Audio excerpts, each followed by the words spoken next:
حضرت عمر بن خطاب رضی اللہ تعالیٰ عنہ کے لکھے ہوئے خط کو دریائے نیل میں ڈالنے سے خشک دریائے نیل پانی سے بھر گیا۔ بسم اللہ الرحمن الرحیم۔ دریائے نیل جس کا پانی ٹھاٹے مارتا تھا اور مصر کے کھیتیوں کو سیراب کرتا تھا، وہ دریا خشک ہو چکا تھا۔ مصر کے لوگ یہ دیکھ کر پریشان ہو گئے۔ ایسا پہلی بار نہیں ہوا تھا، ہر سال دریائے نیل خشک ہو جاتا۔ مصر کے لوگوں کا کہنا تھا کہ دریائے نیل ہر سال انسانی قربانی مانگتا ہے۔ جب وہ یہ قربانی دے دیتے ہیں تو دریائے نیل پھر سے ٹھاٹے مارنے لگتا ہے اور لوگ خوش ہو جاتے ہیں۔ ان کی کھیتیاں پھر سے لہلانے لگتی ہیں۔ ایک بار پھر دریائے نیل خشک ہو چکا تھا۔ لوگوں کے چہرے پریشانی سے مرجھا گئے تھے۔ دریا اس بار پھر ایک انسانی کی قربانی مانگ رہا تھا۔ وہ سب مجبور تھے۔ انہی دنوں حضرت عمر بن عاص رضی اللہ تعالیٰ عنہ نے مصر فتح کیا۔ مصر میں فوجیں موجود تھیں۔ امیر المؤمنین حضرت عمر فاروق رضی اللہ تعالیٰ عنہ نے حضرت عمر بن عاص رضی اللہ تعالیٰ عنہ کو گورنر مقرر کیا تھا، اور اس کے چند دن بعد ہی دریائے نیل خشک ہو گیا۔ لوگوں کی پریشانی دیکھنے کے قابل تھی۔ لوگ دریائے نیل میں انسانی قربانی کی تیاریاں کرنے لگے۔ اب لوگ خوش تھے کہ دریا انسان کی قربانی کے بعد پھر بہنا شروع کر دے گا اور خوشحالی ہی خوشحالی ہوگی۔ آخر وہ دن بھی آ گیا جس دن ایک انسان کی قربانی دریائے نیل کو بھینٹ چڑھ جانا تھا۔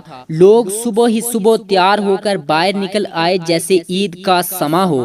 ہر شخص کے چہرے خوشی سے جھلک رہے تھے۔ حضرت عمر بن عاص رضی اللہ تعالیٰ عنہ دریائے نیل کے خشک ہونے کی وجہ سے سخت پریشان تھے۔ جب انہوں نے سنا تو یہ لوگ دریائے نیل کی بھینٹ چڑھانے کے لیے ایک انسان کو قربان کرنے لگے ہیں تو وہ تڑپ اٹھے، اور یہ تو سراسر ظلم ہے۔ دریا کے لیے ایک انسان کو قتل کر دینا کہاں کی عقل مندی ہے۔ حضرت عمر بن عاص رضی اللہ تعالیٰ عنہ اپنے آدمیوں کے ساتھ دریائے نیل کی طرف چل پڑے۔ وہ اس قربانی کو ہر حال میں رکوانا چاہتے تھے۔ جب وہ دریائے نیل کے پاس پہنچے تو انہوں نے وہاں عجیب سماں دیکھا۔ لوگ زرق بھر کے کپڑے پہنے وہاں موجود تھے۔ ہر شخص کے چہرے پر خوشی تھی۔ جب ان لوگوں نے گورنر کو دیکھا تو حیران رہ گئے، سوچنے لگے شاید گورنر بھی اس قربانی کو دیکھنے کے لیے آئے ہیں۔ حضرت عمر بن عاص رضی اللہ تعالیٰ عنہ نے دیکھا کہ لوگ ایک 15 سالہ لڑکی کو وہاں لے گئے آئے ہیں۔ اس لڑکی نے زرق بھر لباس پہنا ہوا تھا، وہ زیورات سے لدی ہوئی باندھی تھی۔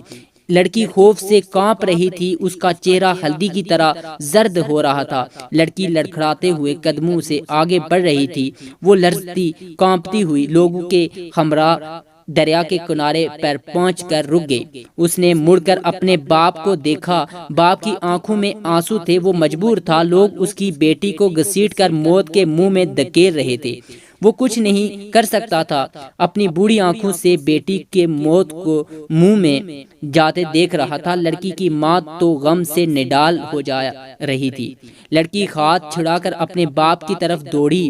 لوگ اس کے پیچھے بھاگ کھڑے ہوئے اور لڑکی کو لے کر پھر دریا کے کنارے پر لے آئے۔ لڑکی رو کر التجا کرنے لگتی ہے کہ خدا کے لیے مجھے چھوڑ دو، میں مرنا نہیں چاہتی۔ لوگوں نے اسے مضبوطی سے پکڑ لیا۔ حضرت عمر بن عاص رضی اللہ تعالیٰ عنہ کے صبر کا پیمانہ لبریز ہو چکا تھا، اور لڑکی کو لوگوں کی قید سے چھڑاتے ہوئے بولے، یہ سب کیا ہے؟ تم اس لڑکی کو کیوں ہلاک کرنا چاہتے ہو؟ لوگ گورنر کی بات سن کر پریشان ہو گئے۔ لڑکی بھاگ کر اپنے باپ کے پاس چلی گئی۔ لڑکی کی ماں نے آگے بڑھ کر اسے اپنے ساتھ لپیٹ لیا۔ لڑکی سسکیاں لے کر رو رہی تھی، اور ماں چپ کرانے کی کوشش کرتے ہوئے خود بھی رو رہی تھی۔ لوگوں نے کہا کہ اے امیر، دریائے نیل خشک ہو چکا ہے، ہر سال انسان کی قربانی مانگتا ہے۔ یہ سن کر حضرت عمر بن عاص رضی اللہ تعالیٰ عنہ نے ناگواری سے لوگوں کی طرف دیکھا اور پوچھا، کیا ہر سال یہ دریا اسی طرح خشک ہو جاتا ہے؟ لوگوں نے جواب دیا، ہاں، ہر سال دریائے نیل اسی طرح خشک ہو جاتا ہے، اور یہ دریا بھی جب خشک ہوتا ہے تو ہم ایک انسان کی جان کی قربانی دیتے ہیں، اس کے ساتھ ہی دریا کا پانی بڑھنا شروع ہو جاتا ہے، اور دیکھتے ہی دیکھتے دریا میں طغیان طغیانی آ جاتی ہے۔ حضرت عمر بن عاص رضی اللہ تعالیٰ عنہ نے کہا یہ تو ظلم ہے۔ لوگوں نے کہا اے امیر، ہم ہر سال چاند کی 11 تاریخ کو ایک نوجوان لڑکی کا انتخاب کر کے اس کے والدین کو رضامندی سے اس لڑکی کو زیورات اور خوبصورت لباس پہنا کر دریائے نیل کو کی بینٹ چڑھا دیتے ہیں، پھر دریا کا پانی بڑھنا شروع ہو جاتا ہے۔ یہ سن کر حضرت عمر بن عاص رضی اللہ تعالیٰ عنہ نے کہا اسلام ان باتوں کو پسند نہیں کرتا، تم ہر سال ایک انسان کو قتل کر دیتے ہو، دریا کی بینٹ چڑھا دیتے ہو، یہ تو سراسر ظلم ہے۔ اسلام ان فضول باتوں کو مٹانے کے لیے آیا ہے، آئندہ تم ایسا نہیں کرو گے۔ یہ سن کر لوگ بولے دریا تو پھر خشک ہو جائے گا، ہماری کھیتیاں برباد ہو جائیں گی، ہم بھوک سے مر جائیں گے، ہمارے جانور ہلاک ہو جائیں گے۔ حضرت عمر بن عاص رضی اللہ تعالیٰ عنہ نے کہا کہ تم پریشان نہ ہو، ایسا کچھ نہیں ہوگا۔ حضرت عمر بن عاص رضی اللہ تعالیٰ عنہ انہیں یہ رسم ادا کرنے کی اجازت نہ دی۔ اب لوگ بڑے پریشان ہوئے کہ ایسا نہ کیا تو ہر طرف خشک سالی ہو جائے گی اور ہم سب بھوک سے مر جائیں گے۔ اب ان کی سمجھ میں نہیں آ رہا تھا کہ وہ کیا کریں۔ ان میں اتنی جرات نہیں تھی کہ وہ گورنر کے حکم کی عدولی کر سکے۔ وہ سب خاموشی سے سر جھکائے کھڑے ہو گئے۔